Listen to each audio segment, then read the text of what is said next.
और ये देख सकते हो आप, ये इसका काफ़ी अच्छा साउंड है।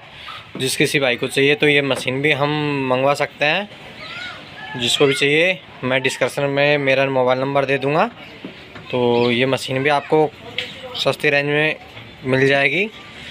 और हमारी डीसी मशीन है जो ये वाली मशीन थी, इसकी भी आपने आवाज़ सुनी थी, इसके भी काफ़ी है। और इसमें कोई पंखा नहीं लगा है, फिर भी ये हीट नहीं खाती। और इसमें जो हमने डीसी कन्वर्टर लगाया हुआ है 38038 का लगाया हुआ है। जिसको भी जो सी मशीन चाहिए वो मिल जाएगी। और कल या परसों में हम इस मशीन का वीडियो बना के डाल देंगे, इसमें क्या है क्या नहीं है।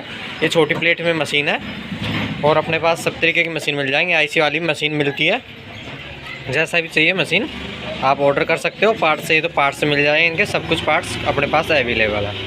Thank you.